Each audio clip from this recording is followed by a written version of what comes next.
I didn't really know all of the history, and so I started reading it on the billboard. It's really nice. And your name? Letitia. My name is Gina Green, and I came here hoping I would see a lot of family members, a lot of friends.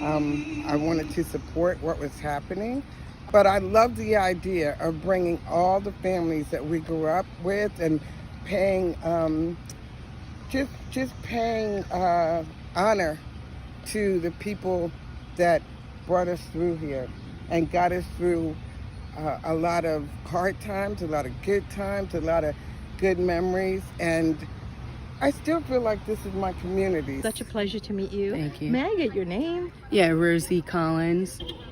So nice to meet you. And you grew up around here? Yes. So what Yep, long time. I used to live up Main Street, and then when they built these houses up here on the hill, my mom moved up there and all. So yeah, so quite a history. Yeah, when I used to live up there, and then we moved down here to Hilltop and been on there for a long time. Congratulations. So yeah. What were your sentiments coming here?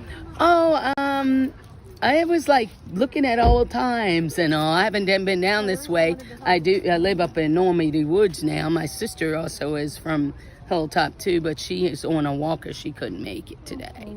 So yeah. Well, thank you. A few questions, Mr. Thomas. Yeah, you can call me Glenn. Nobody's gonna know Mr. Thomas. How is it to come over here and meet everybody? How does it feel? Well, you know what? I walked in here, and as soon as I saw the pictures, I started crying. I really did. It's tough right now because people describe it as a hard life, but I couldn't imagine growing up anywhere else. I grew up around some of those. And hello, everyone. It is great to welcome you all this afternoon. My name is Holly Huang, and I am a Community Outreach Coordinator with the Howard County Office of Human Rights and Equity. I am so pleased to be able to welcome you all to our event today, Howard County's Unsung Heroes, Women Who Fought the Flames in the 60s and Earlier, a presentation in honor of women's history right here in Howard County. And so before we begin, I do want to share a little bit about the work that we're doing with this office here in Howard County. So the Office of Human Rights and Equity is an entity of Howard County government that seeks to eradicate discrimination, increase equal opportunity, and protect and promote human rights right here in Howard County, Maryland. And our office accomplishes this work through its 3 units: the Investigative Unit, the Equity and Restorative Practices Unit, and the Community Outreach Unit. And so the Investigative Unit does exactly what the name sounds like it does. They investigate and process complaints of unlawful discrimination in Howard County. The Investigative Unit also enforces the Howard County Human Rights Code and conducts public hearings on issues affecting the protection and promotion of human rights. Secondly, the Equity and Restorative Practices Unit uses an equity-centered lens to infuse concepts of equity in the county's service delivery, decision-making, and distribution of resources to residents. They seek to ensure a shared organizational understanding of racial equity and social justice by supporting transformational change among Howard County government departments and staff through equitable practices, policies, and procedures. And finally, the Community Outreach Unit, that is the unit I currently serve in as coordinator. We are responsible for increasing the presence of our office throughout the communities of Howard County. And we accomplish this by putting forward events and programs just like this, by providing trainings and workshops, listening sessions, other events to agencies, organizations, and community members. And our events are always centered around topics on racial equity, social justice, and human relations. And today, we at the Office of Human Rights and Equity are so excited to introduce our partner for today's program, Dr. Anita Pandey. So Dr. Anita Pandey is the director of the Howard County African American History Project through the Howard County Historical Society. For 30 years, Dr. Pandey has taught linguistics, professional writing, and ESL. She's currently a professor of linguistics and teacher education at Morgan State University, where she also serves as the coordinator of professional development and communication. She also serves as the education advisor for the Howard County-based charity, The Unforgotten, and she champions equity in childhood education as the U.S. liaison for the Association for Childhood Education International. So with a really big warm welcome, thank you, Dr. Pandey, for joining us today to give us a presentation in honor of women in Howard County. Thank you so much, Holly. Thank you, Miss Claudia and Holly, the Office of Human Rights. It's such an honor to be here today and to share a little bit of what we have managed to gather about the very strong women that have put their love and all of their energy into the success of Howard County, and we need to know their stories. So I guess I'd like to start with the slides, if at all possible, so we may not get through all the slides. Here we see a letter sent from Baltimore in 1965, as you can see, dated August 1965. And as you can see, there's a flame uh, suggesting the symbolism of women, period, women everywhere, strong women everywhere. Please join me in saluting all the strong women in our lives everywhere, not just in Howard County, even though this presentation will focus on Howard County. This letter, that envelope that I put on the slide, was addressed to Miss Mary Porter, who we also called Nana. She was the first person I laid my eyes on when I moved to Howard County over 20 years ago. I looked up because we had just moved to a condo next to Guilford Road, and there she was smiling, and she instantly became my family. And so this presentation is dedicated to her. It is also dedicated to my parents. I believe I have a photo of them on the next slide. I am very, very proud of my parents. They are the reason I'm here. Thanks to them, I ended up being born and raised in Africa. And over there was when I learned that you do not have to have biological family in order to feel like you have family. Because I only met my cousins twice in my life. Because my father was a teacher, but we didn't have the funds to go to India every 4 years, more than maybe once every 4 or 5 years. So I met my grandmothers once. My grandfathers had already passed. But living in Africa, I never felt like I missed family because around me I had aunts, uncles who disciplined me, took care of me, and the African spirit of love, unity, harmony, and forgiveness was inbuilt in me, and I learned it, I acquired it, and as many of my students tell me, I've had the honor of teaching at Morgan State for over 21 years now. And a lot of my students, they say, I didn't even know I was Black until I came to America. And I think it says it all, this idea of race. It seems to be very much a construct that is created, and we need to think in terms of unity and harmony. And today we're celebrating African American history, and I wanted to give a shout out to my parents for many reasons. My father has been battling cancer, and I ask for your thoughts and prayers. And I remember him telling me that when he was a child in India, when he learned English, they were usually teaching English through poetry, and that he never saw a daffodil, but they had to memorize this poem by William Shakespeare called "I Wandered Lonely as a Cloud." And there's a moment when the poem mentions a host of golden daffodils, and so I happened to have them in my yard, and I said, let me put them out here to honor my father. And my mother was pulled out of elementary school because back in her village in India, if a girl was educated, you will not be able to get her married because you would have to pay a dowry. And her father was already he had passed on before when she was a toddler, and so they didn't have the money.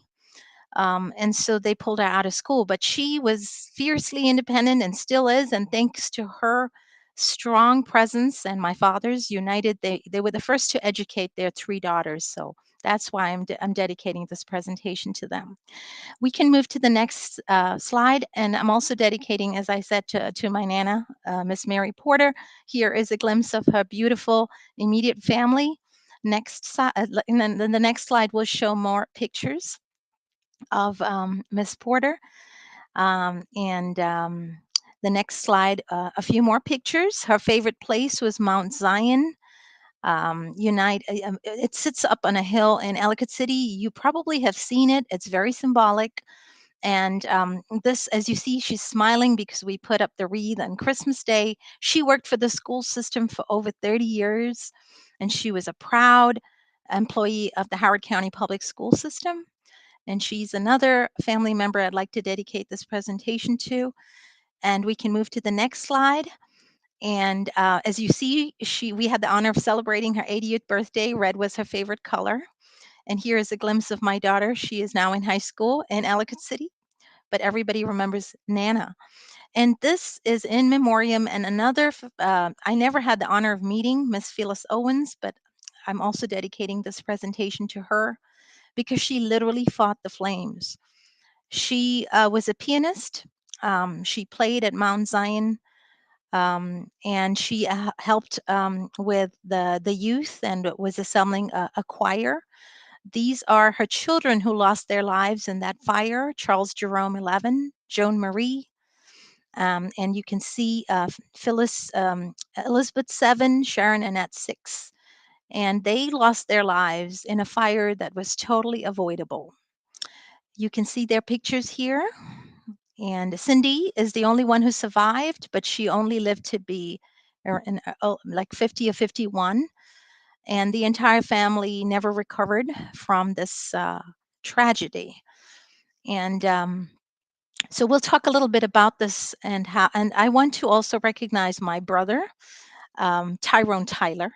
Without him, the Howard County African American History Project would not exist. He is a longtime resident. He lived on Fells Lane. He is amazing, and he's also the nephew of Miss Phyllis Owens. And here he is. So you can see a picture of him as a boy on his T-shirt. And this was last year in July at the EC 250 event, to the 250th anniversary of Ellicott City, and we had a reunion event for historic African American neighborhoods. And the video we started with is a video that we were able to create with the help of Ellis Steed. Thank you, Ellis, for helping us put it together at the last minute. And so we will share the link so you could watch it. So thank you, Tyrone.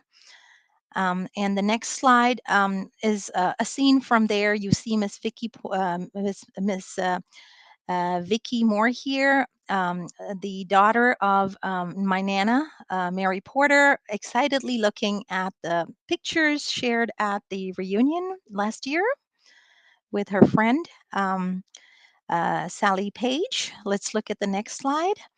So we just want to give you a glimpse of what life was like back then in the 60s. This is a scene from Mercer Street in Old Ellicott City. And Black churches in Howard County are still vibrant, but a lot of them have disappeared, including, for example, Mount Zion, Brown's Chapel, the church in Simpsonville, which was taken over by Route 32. And we can go to the next slide, please.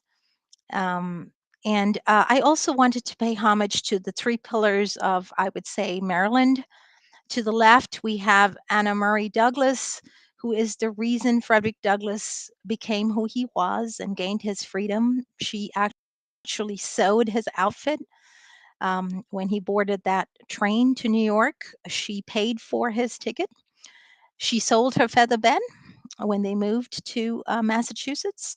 She gave of her life and time. She was his dedicated, devoted wife. We know a little bit about her, not enough, thanks to her daughter, Rosetta, who wrote My Mother as I Recall Her. And to the right, we have, of course, Harriet Tubman. And in the middle, Henrietta Lacks. And I believe a few members of her family are actually in attendance today. So thank you for joining us.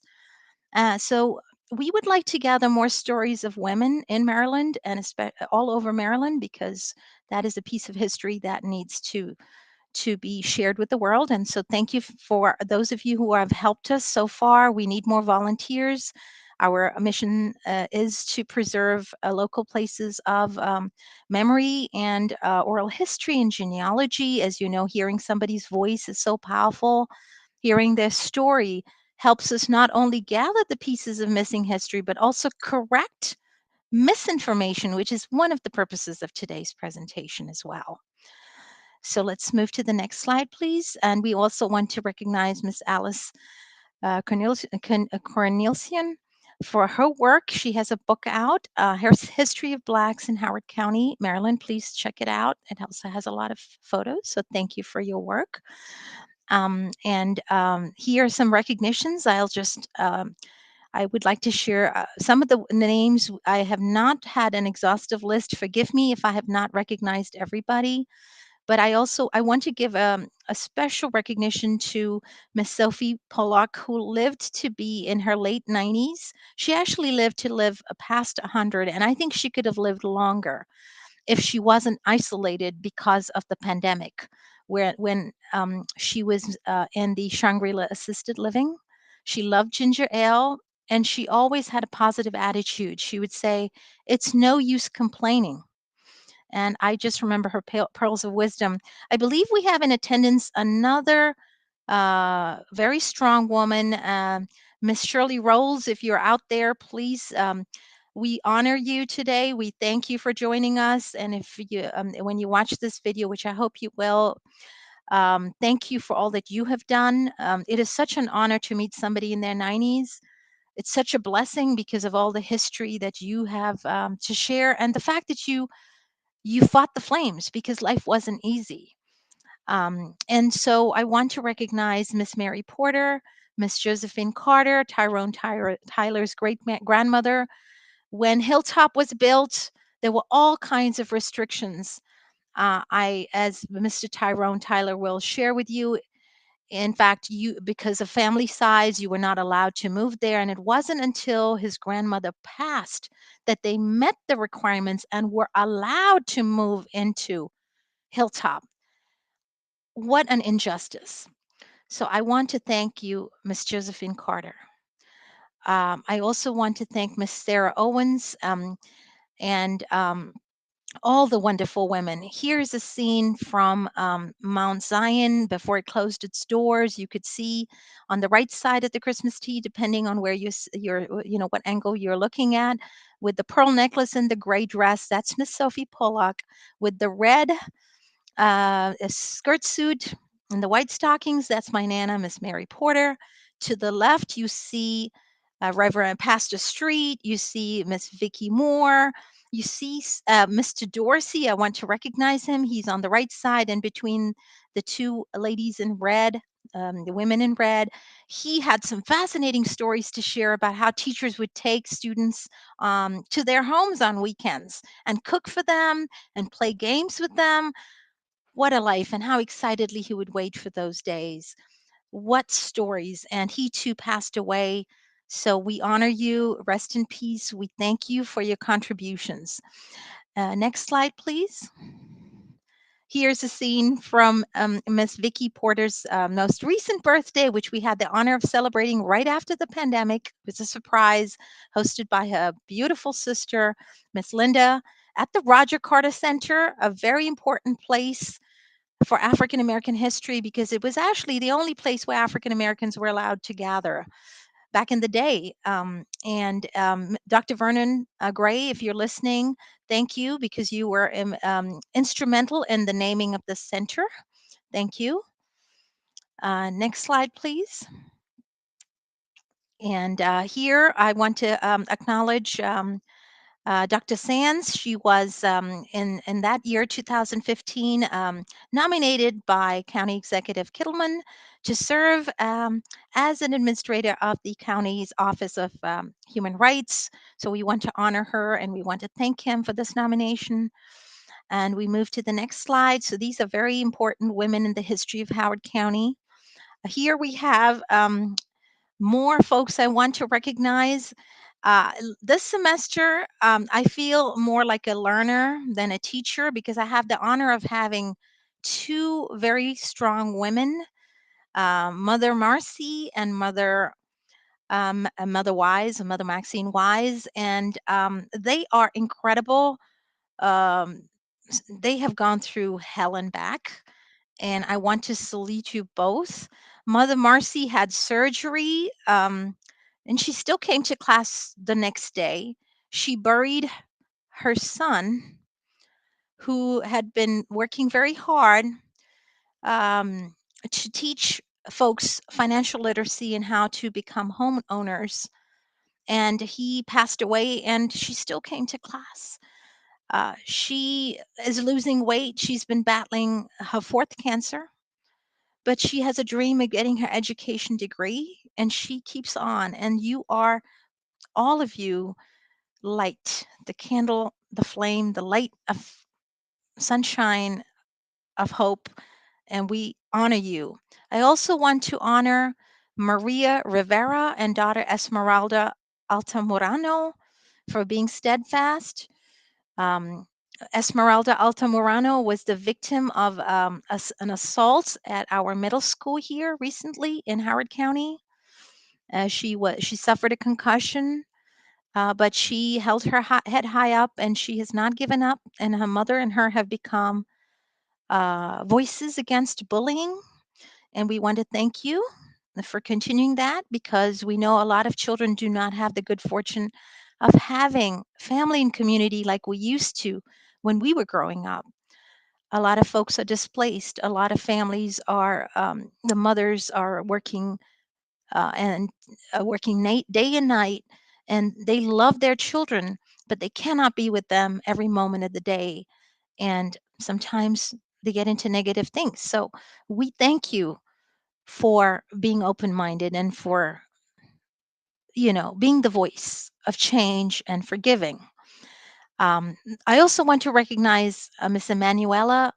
She has had the worst thing happen to any human being, and yet she has decided to pursue a degree in psychology and help those who have gone through all kinds of pain, including the pain she suffered as a child as a victim of that assault. So I thank you and I honor you today. And I know that everybody joins us today, and thanking you for being such strong women. And there are others I want to honor, including Auntie Hattie Kelly, Miss Bessie. Miss Bessie, who has been instrumental in the founding and running of the Harriet Tubman Cultural Center on Martin Road and Harriet Tubman Road, which becomes Martin Road. Her aunt, Hattie Kelly, then Joan Hash, Bernice Beard, who taught at Harriet Tubman High School, Miss Beulah Moore, Dorothy Kraft, who was also a teacher at Harriet Tubman High School, Roberta Kelly, and a lot of others whom we have put on their names on the slides, but we simply wish we had more time to share your stories, and we want to gather your stories. So today's presentation is just the beginning of us trying to get your stories. So thank you again for joining us today. And we now want to honor Dr. Reverend Gertie Williams. She is a pillar of Howard County. She just retired from Daisy Church, and she helped craft this beautiful song that was played at the reunion last year. I'm not sure if Reverend Gertie can hear us or is able to join and read this. If not, I will go ahead and read it. It's such a beautiful, um, or actually, could you read it for us, Holly, please? Sure. So this is the Fells Lane reunion hymn. O beautiful Ellicott City skies, we see thy fruited plain. We celebrate reunion of historic Old Fells Lane. We can't forget Columbia Pike, New Cut Road, Mercer Street, all three. In this little town and neighborhoods, our heart will always be. Friends we knew on Merriman Street, Hilltop and down the railroad track. On Main Street where the streetcars came and then they went on back.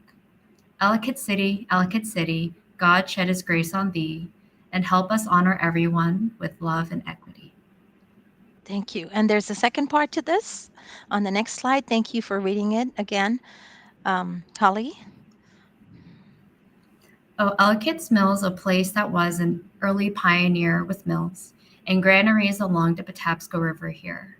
The train station, the very first in all America's land. This little town promoted growth, in this we had a hand.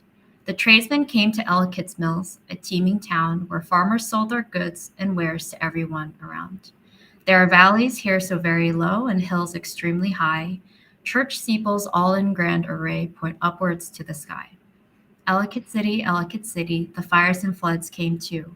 This reunion shows God's mercy always brought folks through. Ellicott City, let's strive in harmony, when one day we can proudly say we claim our liberty. Thank you so much. And so thank you, Reverend Gertie, for all that you've done and continue to do. And thank you for this beautiful hymn. And this is a little bit of Miss Sophie's story. I'm just going to read the first part, and a little part about her favorite memory was of her making um, buns for her father, rolls as she calls them. Um, she says, "My name is Sophie Pollock. I'm 96 years old." That was when we had the honor of interviewing her. I was born on January 17th, 1919, Ellicott City, Maryland. I don't have a picture. I'm moving forward. I don't have a picture of the house in which I was born, and I don't have a picture of me as a child or a young girl. You see, we didn't get to have our picture taken that much back in the day, except on special days. I do have a photo of my wedding. It seems like a long time ago. I remember the day I first baked rolls for my father. I must have been 10, maybe 11, and Mama let me make the dough and bake the rolls. They got burnt, but Papa just smiled and ate them till they were gone. And he kept saying, "These are the best rolls I've ever eaten." And I remember feeling so good. I still don't know if he really liked them or just said that to make me happy. I'll never forget that day. And then she talks about her schooling experience. Growing up, I was one of 7 children. I had 5 brothers and a sister, but now it's just me. I was the oldest girl. I went to the colored school in Ellicott City, and when I finished 7th grade, the last class offered at the school, I started working. When I came out of elementary school, there was no high school for Black children to go to. That's the way it was. And so uh, this is her philosophy. As she says, it's, my mama used to say, it's no use complaining because that's how things are. So we just accepted it. And you could read more of her story. It's on the slide. And we're going to try to play a clip of the interview with her and my Nana, Miss Mary Porter. And while we pull that up, I want to share some details of some wonderful details that they shared about the teachers, for instance. Just imagine for a minute having to teach more than one grade in one room, having to take the train, which doesn't run anymore from Baltimore.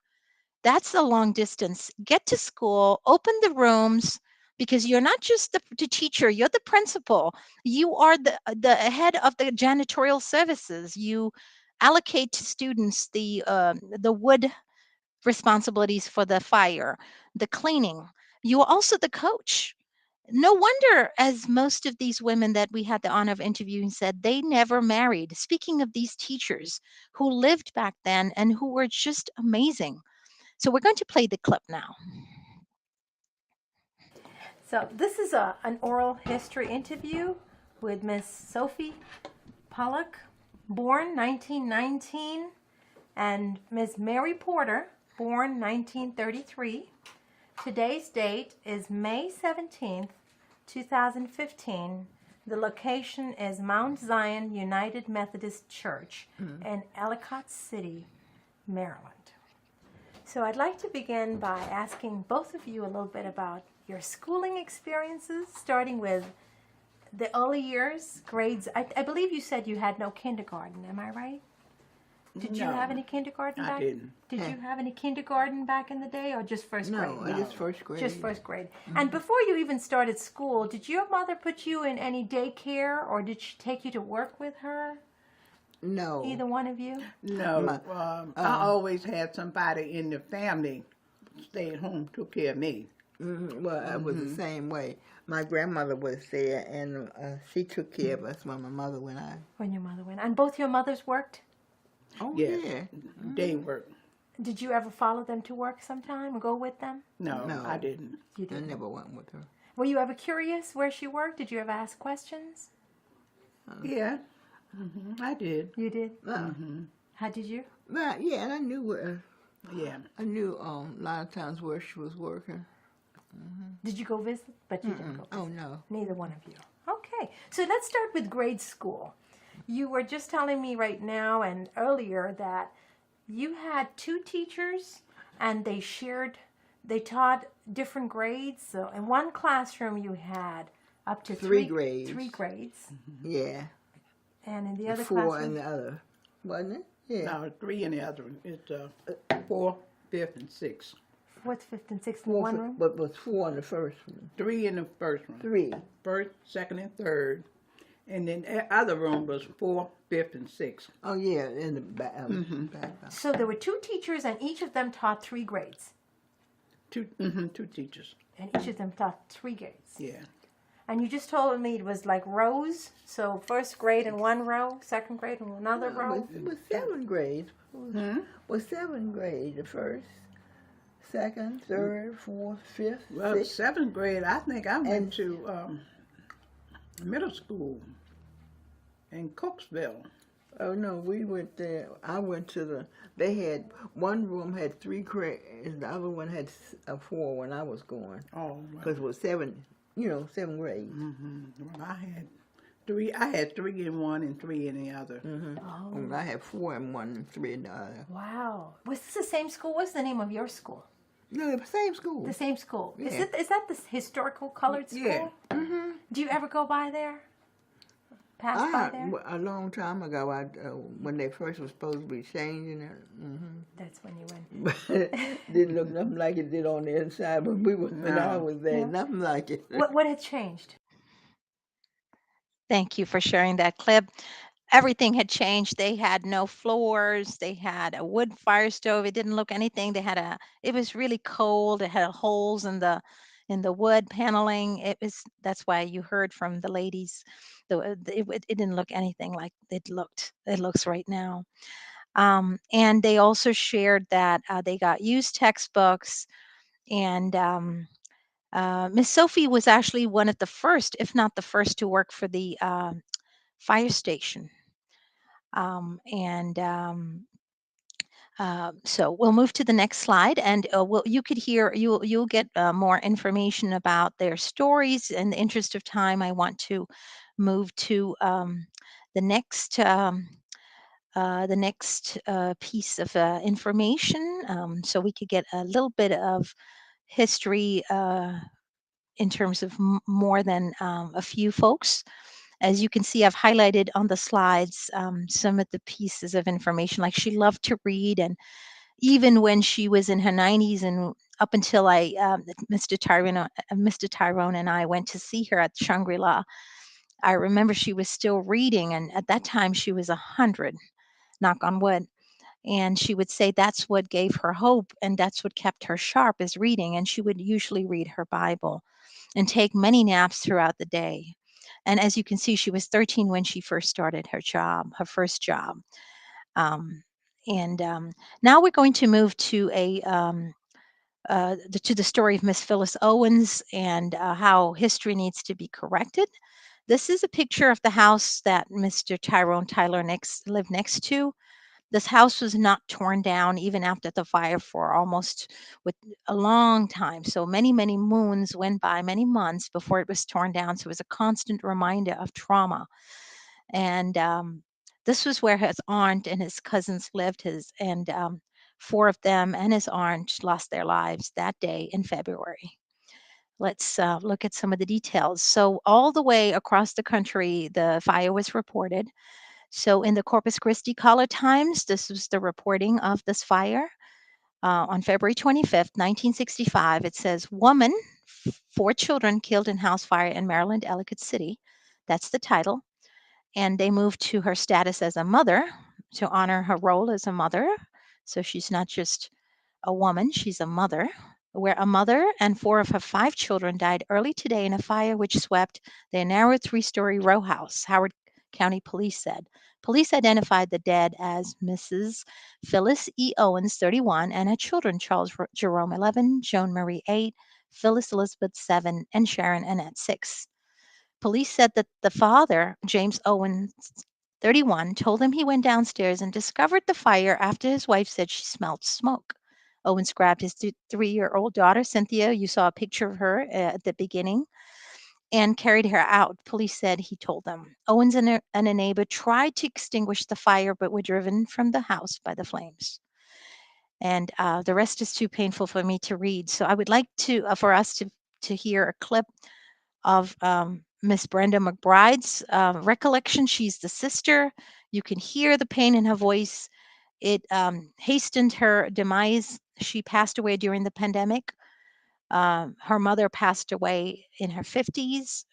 This tragedy of losing her daughter killed her mother as well. So we're going to hear a clip. It's very powerful. And we thank Miss Brenda McBride for taking time out to share this very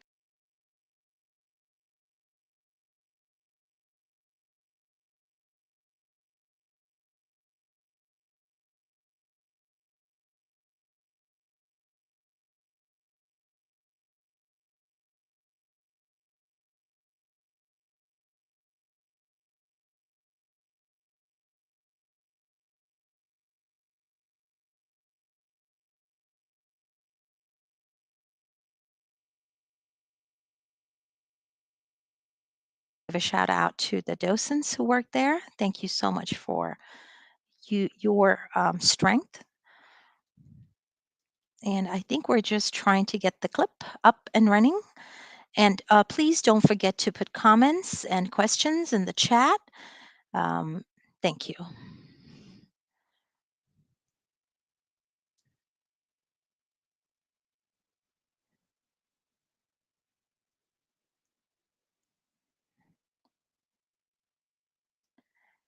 So if it's not playing, then we might have some trouble.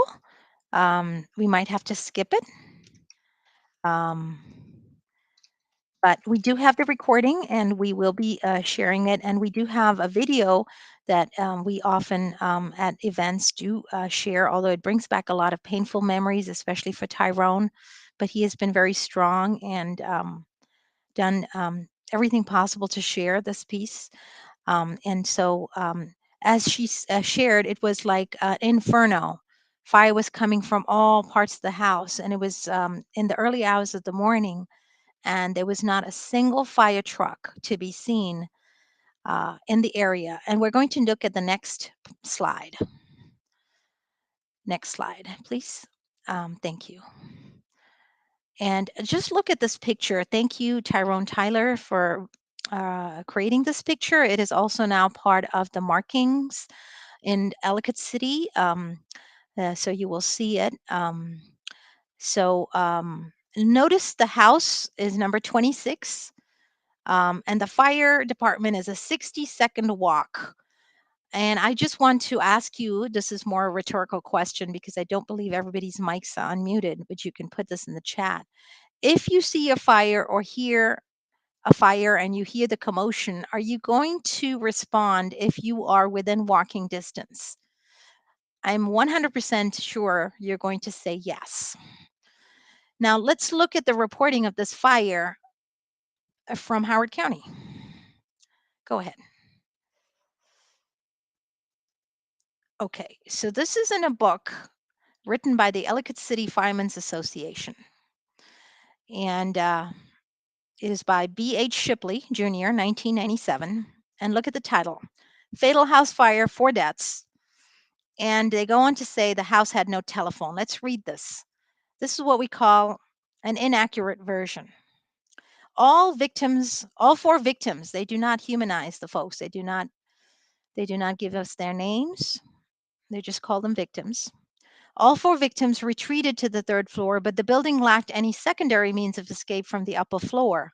Since the house was only yards away from the Ellicott City Fire Station, and you would expect them to say that there would be a response.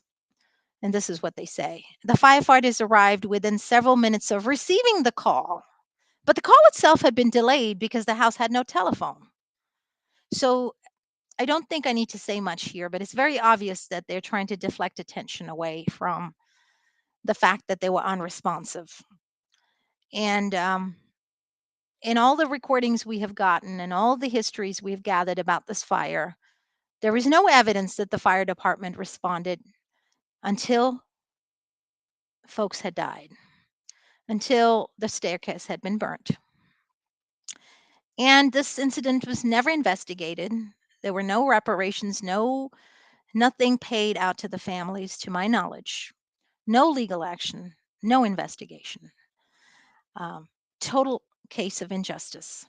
So that is why we are trying to gather more stories, because one thing is, you say they didn't even get the body count right. Here they say 4 victims, but 5 people lost their lives that day, including 4 children. 4 children. And it was so painful to hear people talk about going to the armory, seeing the little caskets of the babies as young as 6 who did not need to die in that fire. And the houses were not up to code. Folks had reported it, no action was taken. And as Ms. McBride stated, it was as though people had to die before anyone paid attention, like, give us something, we're human, we pay taxes. These are her words. And so Howard County had a lot of racial injustice that was blatant. And we hope that this case will be investigated thoroughly at some point. Let's go to the next slide, please. The fire department's representative was Chief Shipley himself, who subsequently served as assistant administrative for the housing division of Howard County. Let's move to the next slide, please. Here is the restored colored school. It looks beautiful now. It's preserved, and we are grateful for that. And we move to the next slide, please. This is a contrast. Around about that time, we see that there was a school created in 1837 called the Patapsco Female Institute, which was not just a finishing school, but had all these other subjects that were not offered to African American students. Thank you. We move to the next slide. This is more or less how you could see. This is one of the homes that is, from that time period. Thank you. And now we move, and that is exactly how it looked. The Ellicott City Colored School. It looked very dilapidated, and that's really the state in which folks learned, or were trying to learn. Opened in 1880, the Ellicott City Colored School fulfilled a 1879 Maryland state law requiring that counties provide educational facilities for African American children. The school, the first to be built with county funds, operated until 1953, and then it was followed by integration, in stark contrast with the lavish Patapsco Female Institute, and that's why I showed you a picture. The one-room school, the one-room structure was primitive. It never had running water, electricity, or central heating. So you can see, and it was literally one room that was then divided into 2 to accommodate, as we heard from Ms. Pollock, 7 grades. So now we go to the next slide. So here's some valuable lessons that we learned from our interviews from both the women and men we've had the honor of interviewing who lived here in the 60s and prior. Long instructional days. They had to walk. There was no school bus. There was a stream. There was a time when there was more than 30 inches of snow, and there was a group of children who were separated from their school, and so two strong women took them home, and they had just moved here from Tennessee. They were actually a white family, and they were very grateful that these students, these African American students, had brought their children home, and they actually began to play together. So there was, these beautiful instances in the stories of integration, despite the racism of the time, and good folks among the racist folks that lived in Howard County. There were also memories of an international horse festival that was run here in Howard County, where the finest horses from all over the world came to Howard County, all along near where Miller Library is, and where we see all those new developments. They had tents up. Horses came all the way from Saudi Arabia, and they had shows that ran for many days. So it's really interesting to see how the county has changed. They also mentioned that students were assigned chores. Oh, and when they walked home, there were family members and friends and community members who gave them clothes and treats along the way. Say, take this to your mama, take this to your father. These clothes don't fit my children, take them home. This was the power of community. Students were assigned chores. Miss Sophie recalls how when they got to school in the cold very early, because they always made sure that the African American kids had to get to school first, and they had to wait for the teachers to get to the tram from Baltimore to come. So they were stuck in the cold, and she shared how the older children would get the younger children and take them to some homes in the area so they could put their hands over a stove while the older students braved the cold, biting weather. And it used to be sub-0 degree temperatures. Getting lost in the blizzard and walking, bringing as they call them, the white children home. Heroes, as I mentioned, teachers as caring heroes who taught multiple grades and subjects, teachers as parents taking their students home for the weekends, teachers as administrators, teachers as PE coaches. So these were just some of the things we've gathered, just some highlights. And here's a picture of it from the inside now, restored. And now we move to the next slide. This is just a scene, again, of my Nana and all of us, learning from each other. And this is the beauty of Howard County. So we move to the next slide. And here we see a little bit about, the women of Howard County. They also held a baby rally at Harriet Tubman High School. And the African American troops were very active, as you see here. Company 778 from Ellicott City, the Maryland Minutemen. You have a photo of them here. They were very active, and so we are very honored that we had the opportunity to interview some of these folks, and we are willing to play a little bit more of the reunion video so you could see and hear more.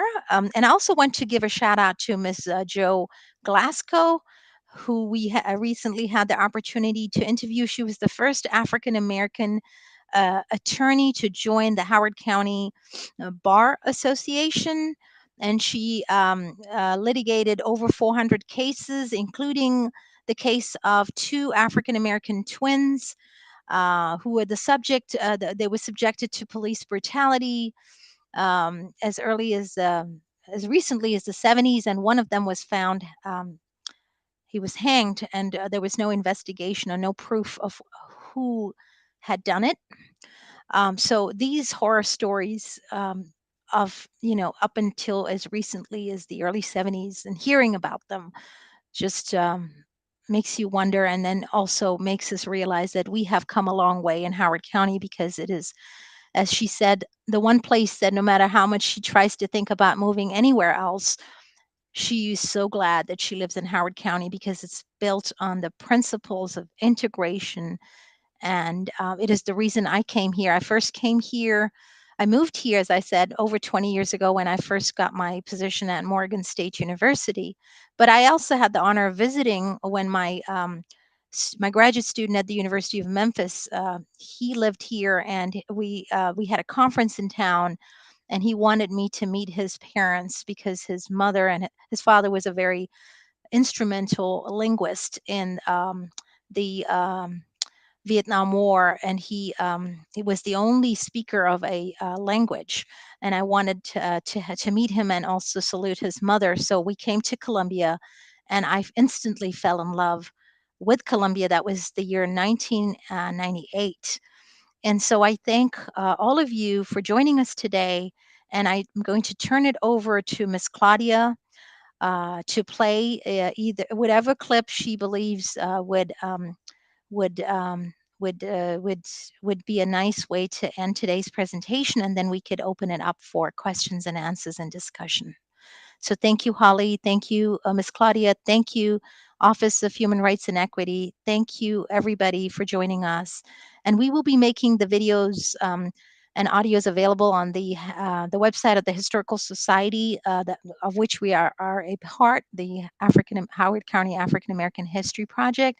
Many thanks to the Historical Society and Ed Lally for being so active in the reunion, on the reunion committee, and of course to Tyrone Tyler and Dot Alexander for helping us start this, because when we first started this history project, we were trying to think of a suitable name, and it was Tyrone Tyler's idea and Ed's idea that we approached the Historical Society, and they instantly said we could be a part of them. And so we are looking to gather more interviews. We'll also put them on YouTube. In fact, the interview with Miss Jo Glasgow is ready. We just have to put some last minute editing touches. So I want to thank Trey Wilmer and Ellis Steed, students of mine who were so gracious of their time with helping me with the videos. And so I hand it now to you, Claudia. Thank you, Miss Claudia. And nobody's gonna know Mr. Thomas. How is it you come over here and meet everybody? How does it feel? Well, you know what? I walked in here, and as soon as I saw the pictures, I started crying. I really did. It's tough right now because people describe it as a hard life, but I couldn't imagine growing up anywhere else. I grew up around some of those beautiful people, and look at this, still friends, still hanging together, still smiling together. I mean, seriously, we're still hanging together, we're still smiling together. We're happy when we hear from each other, we're happy when we see each other. And it just goes down to that. It just all goes down to that. I mean, it was just beautiful. And you can watch when people look at it, everybody knows, everyone on those pictures, and you can see everyone melt a little bit when they look at some of those pictures, And it's, so all I can say is I wouldn't trade it for anything. I feel like everyone should have grown up on Fells Lane. Everyone should have grown up on Fells Lane. Oh, I am blessed. You feel blessed. My God, that was so powerful. I am.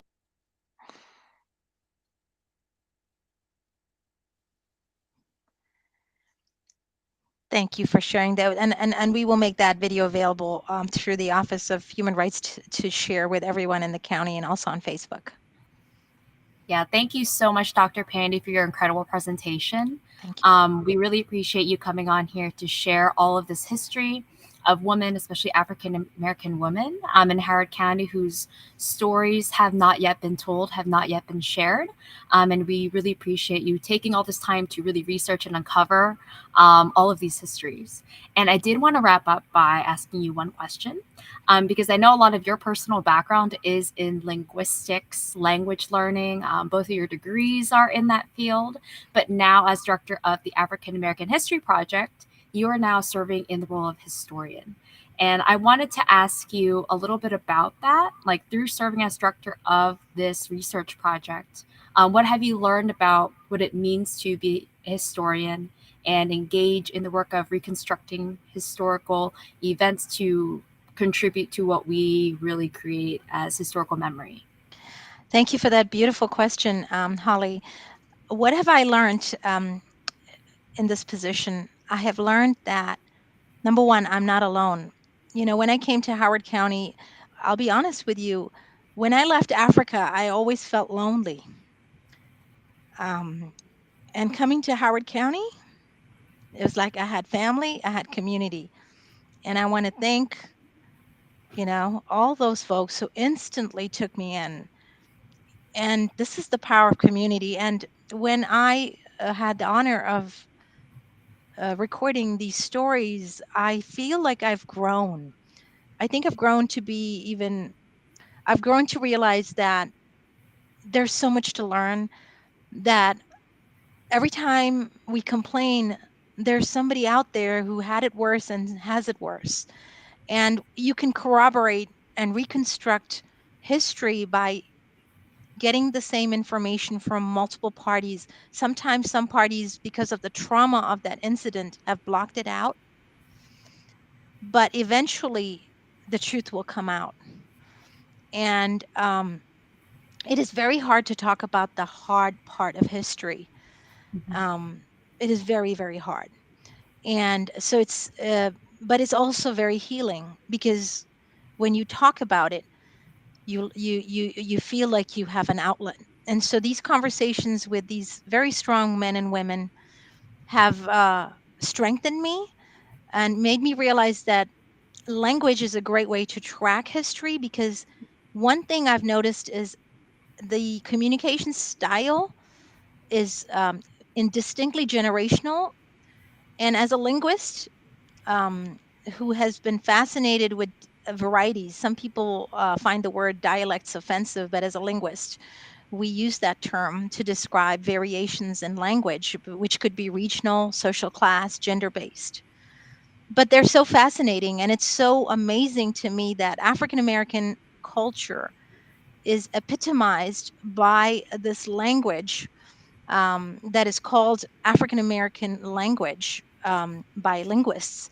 And ironically, youth all over the world want to learn this language, and more of this dialect is spoken outside of America today and by non African Americans than it is by African Americans themselves, because of the power of popular culture, including sports, music, both the nonverbal and the verbal aspects. So I have learned a lot about the regional variations, for example, PG County speech, Howard County speech, Simpsonville speech, Cooksville speech, the distinct nuances, not just in terms of the sounds and the pronunciation and the intonation and the tone, but even in the style of communication, whether it's direct or indirect.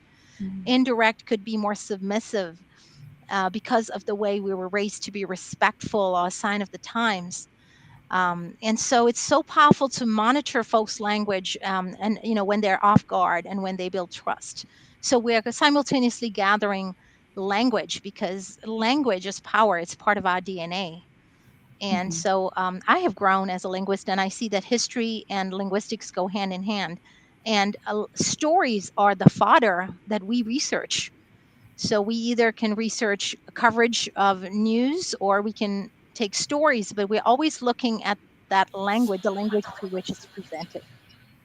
Yeah, thank you so much for sharing that. I really agree with you in that I feel like historical research is so innately tied with storytelling and language, because how do we communicate about the past? How are we telling stories about what has happened? Whose stories are we telling and whose stories are we not? And I feel like all of these ideas are so intimately connected. And I think your presentation really spoke to that a lot. So I really want to thank you again for taking the time to come on here and present all of this amazing history, all this amazing research that you have uncovered in your time through the African American History Project.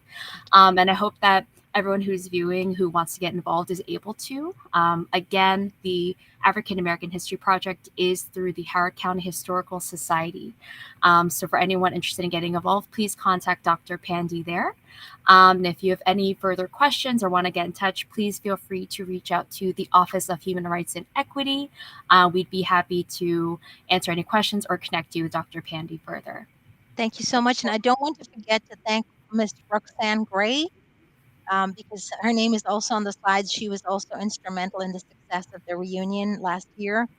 So thank you. Of course. Thank you so much. Thank you This is a all. really great event, and it's a great way to end Women's History Month as well. Thank you. Women's History. We, give a shout out to all the women in your lives, and thank them. After this presentation, even if it's just a text, a phone call, I was thinking of you. Thank you. And this is an idea that that Mother Wise said to our class yesterday, Humanities. She asked me, how do I recall my mother? And she put me on the spot, and it made me realize that we really need to collect our mother's stories, our grandmother's stories, our aunt's stories, because these stories have not been shared, and their voices, just listening to them, can be part of history for our families. So please continue this work. Thank you. Beautiful. Thank you so much.